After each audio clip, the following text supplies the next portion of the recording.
Hi there, I'm Teacher Nikki, and today we are digging into how I teach Saber versus Conocer on Google Slides. I really enjoy teaching this because I've seen great results using this specific lesson.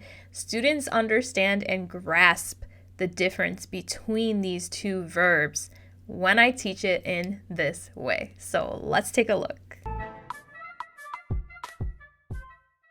Welcome to Saber versus Conocer. There's a little teacher's guide here for those of you who might want to end up purchasing this lesson on my Teachers Pay Teachers store. So if you are like, ooh, this looks like something I want for my own class, this little teacher's guide here is going to guide you through the whole thing. So if you have any questions at the end, you can go back and reference this. Okay, so how I dig into Saber versus Conocer, first we break down each verb separately. So we go through Saber, and I have them take notes on the conjugation. We talk about how it's an irregular verb and what that means, why it's irregular. For example, with sé, it's not sabo, it's yo sé, and to be aware of that.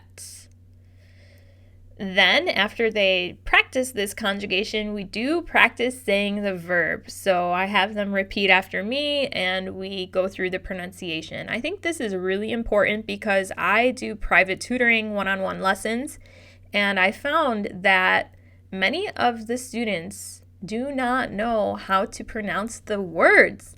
And I said, oh, does your teacher not practice pronunciation or repetition, like going through the pronunciation together? And they all say no.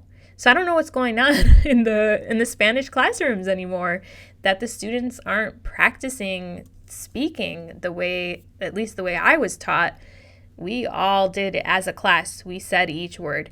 Maybe there's some kind of change in the way we're taught to teach a foreign language now. For example, with comprehensive input and with immersion type of learning, maybe it's changing in that regard, but I do still find value in doing that kind of repetition because it does stick in your head when you learn it. And then you can add on the immersion, like slowly, gradually putting them into immersion.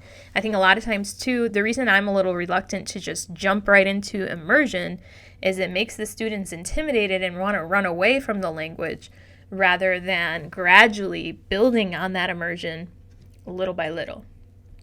So, in any case, I do go through and I say, yo sé, tú sabes, él, ella, usted sabe, and they're repeating after me, each one. Okay, so how is saber used?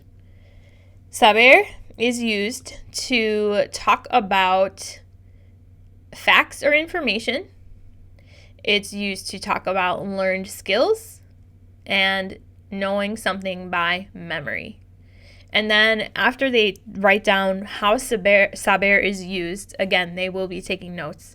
Then we talk about some examples. So Saber is used to talk about facts or information. Number 1 here on the list is, do you know my phone number? Like, do you know it as a fact? This is information. This is factual. ¿Sabes mi número de teléfono? And then number 2 is a learned skill. Swimming is a skill. So I know how to swim. Yo sé nadar. Now I have a little arrow pointing to the llama. Use saber plus an infinitive for knowing how to do something. We don't say yo sé cómo nadar. Yo sé nadar. Do you know where a good restaurant is? ¿Sabes dónde hay un buen restaurante?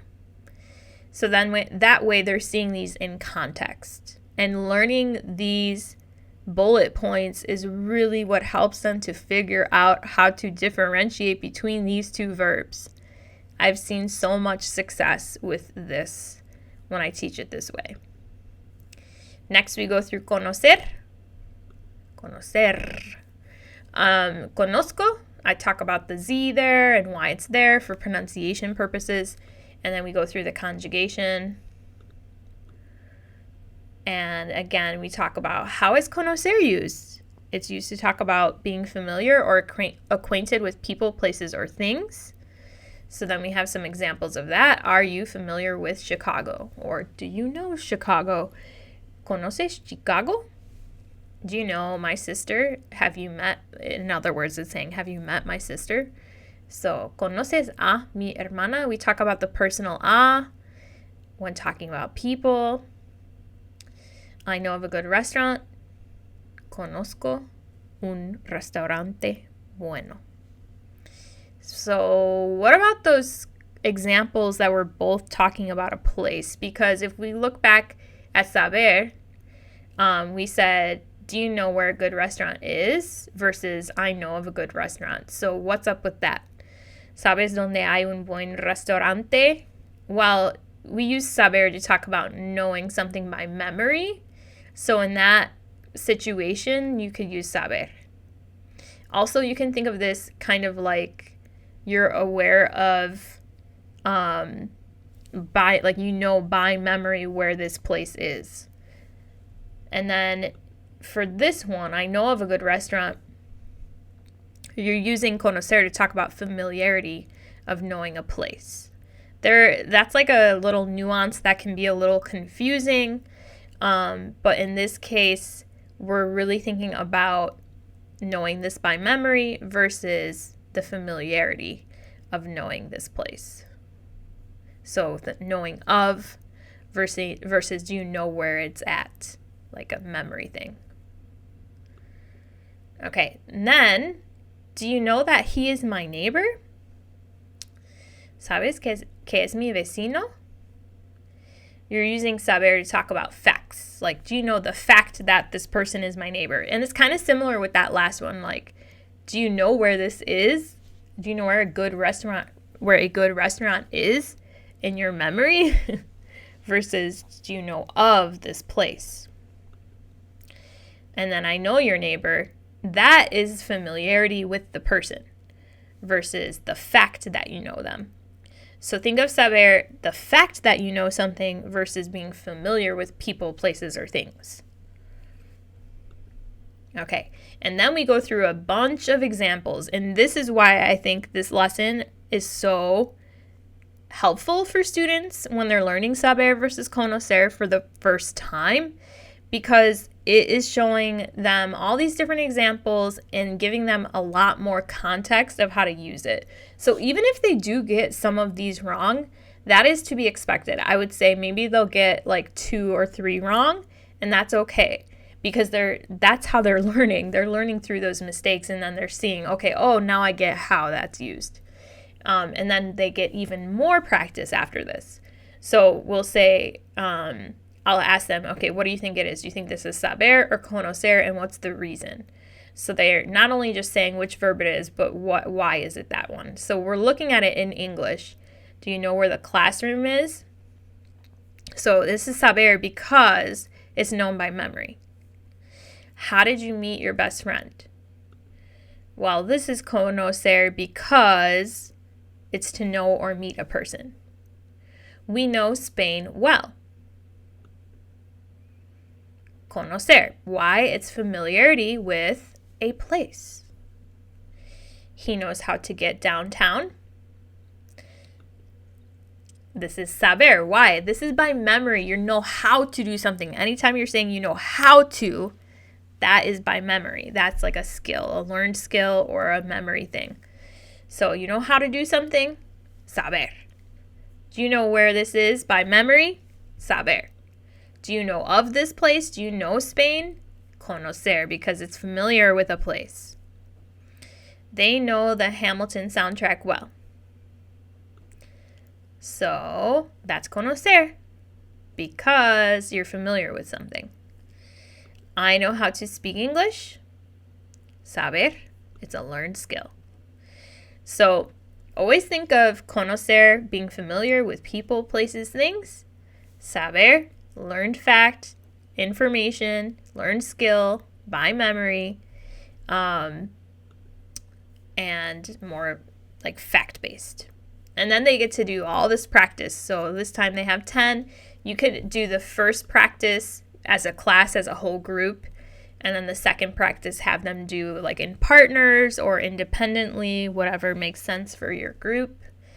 And then in this one, I have them actually make their own sentences if they can handle that. These might be a little bit hard because they have to know a lot of Spanish to do this. So it depends on the level of your student.